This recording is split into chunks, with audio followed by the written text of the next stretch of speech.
देखो 84 लाख योनियां हैं और इन 84 लाख योनियों में किस तरह से व्यक्ति काम करता है और दोष किसे लगाता है। एक छोटी सी कहानी सुनो, पूरी बात समझ जाओगे।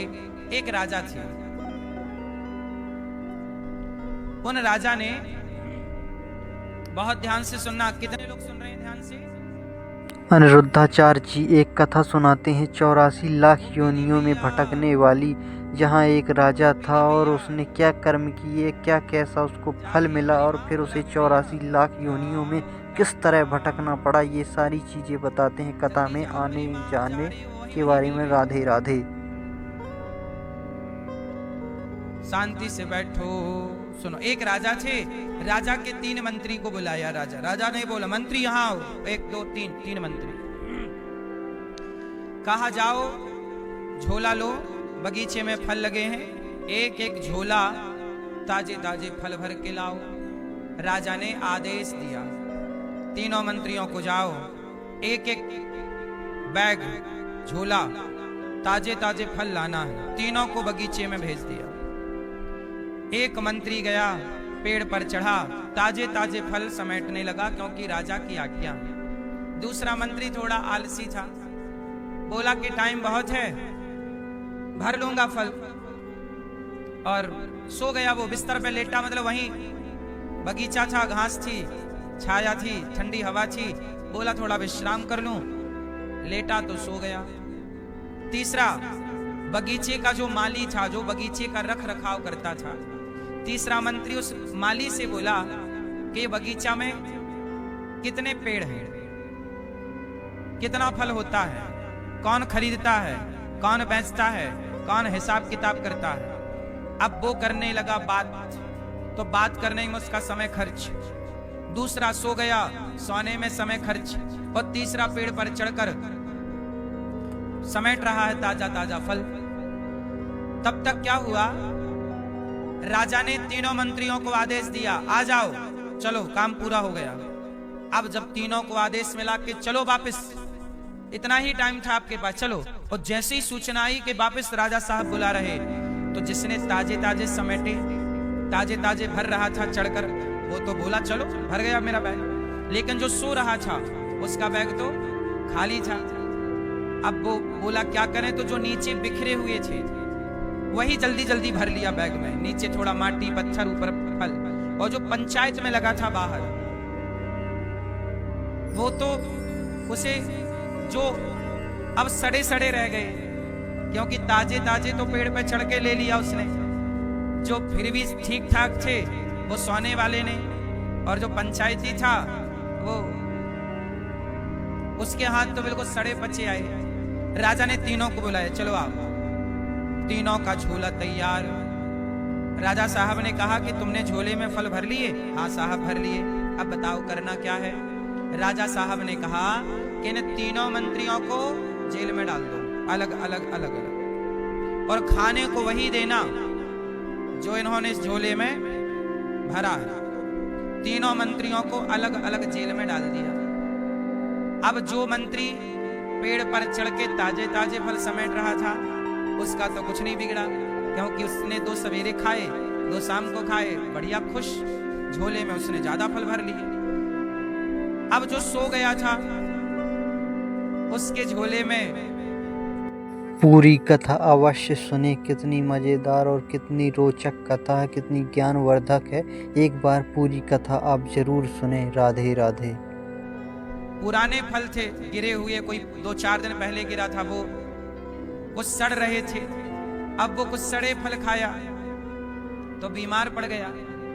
और तीसरा तो वो जो पंचायती था, उसके पास तो सड़े सड़े 1-2 दिन चला, तीसरे दिन से भूखों मरने लगा, और अंत में वह 10वें दिन मर ही गया। अब एक मंत्री मर गया, दूसरा मंत्री बीमार पड़ गया, चूंकि सड़े फल खाएगा तो बीमार। और जो तीसरा मंत्री था वो और स्वस्थ हो गया, क्योंकि ताजे ताजे फल खा रहा है, पकते जा रहे हैं, वो खाते जा रहा है। अब मुझे आप लोग ये बताओ कि एक मर गया, दूसरा बीमार है, और तीसरा मस्त है, जेल के भीतर भी खुश है, हैप्पी है। अब आप लोग बताइए कि ये जो मर गया मंत्री, इसकी मौत का जिम्मेदार कौन है? और जो बीमार पड़ा उसकी बीमारी का जिम्मेदार है? जोर से कौन कौन? और जो तीसरा आराम कर रहा है, 2 फल सवेरे 2 शाम को खाके, उसकी खुशी का, उसके सुख का जिम्मेदार कौन है? हाँ? कौन? वो स्वयं। क्या इन तीनों के दुख का या सुख का जिम्मेदार राजा है? भाई राजा ने तो सबको एक सा टाइम दे के भेजा था, एक सा बैग दे के भेजा था, एक से बगीचे में भेजा था, जाओ लाओ समेट के फल। अब सुनो, वो राजा और वो मंत्री कोई और नहीं, आप सब वो मंत्री हैं और भगवान वो राजा है। संसार के बगीचे में आप लोग अच्छे अच्छे कर्मों का फल समेटने के लिए आए हैं। यहां पर परमात्मा ने आपको, भगवान रूपी राजा ने आपको यहां भेजा है कि जाओ आप लोग अच्छे अच्छे कर्म करने का, अच्छे अच्छे कर्मों का फल समेट करके लाओ। लेकिन यहां आकर के कुछ लोग अच्छे अच्छे कर्म कर रहे हैं, तो कुछ लोग पांव पसार के सो रहे हैं, सो करके समय व्यतीत कर रहे हैं, है ना? ये मैया सोई गई।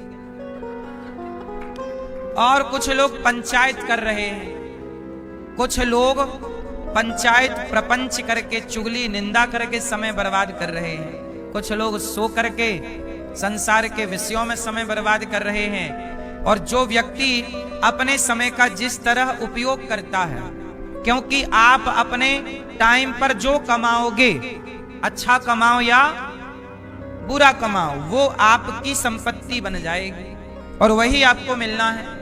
यहां से जब आप लोग मरकर जाते हो तो वहां कोई तुम्हारी दादी पकवान लेके थोड़ी खड़ी रहती है।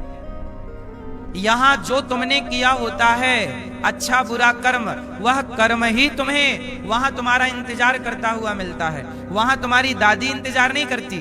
जब मरोगे तब जो तुमने कर्म किए होंगे, अच्छे या बुरे, वही कर्म का फल तुम्हारा इंतजार कर रहा होगा। इसलिए कहता हूं, यह मानव शरीर जो मिला है, यह सोने के लिए नहीं। हाँ, जितनी जरूरत है उतना सोना चाहिए। 7 घंटा 8 घंटा की नींद बहुत है, बाकी समय जागो, उठ जाग मुसाफिर भोर भई, अब रैन कहाँ तू सोवत है, जो सोवत है वो खोवत है, जो जागत है वो। यदि पाना है तो जागो और प्रेम से अच्छे अच्छे कर्मों का चयन करो, समेटो। क्या समेटोगे? अच्छे कर्म के फल समेटो, कर्मों का फल। बात समझ में आई?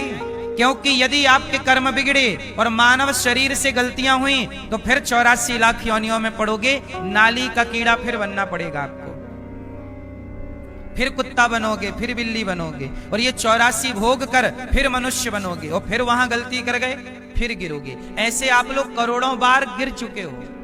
आप जितने लोग यहां बैठे हो, आप सब करोड़ों बार मनुष्य बन के फिर गिर चुके हो और अब फिर मनुष्य बन के बैठे हो। ये हम नहीं कह रहे हैं, कबीरदास जी कह रहे, सुनो। चलती चक्की देख कर, आगे बोलो आप।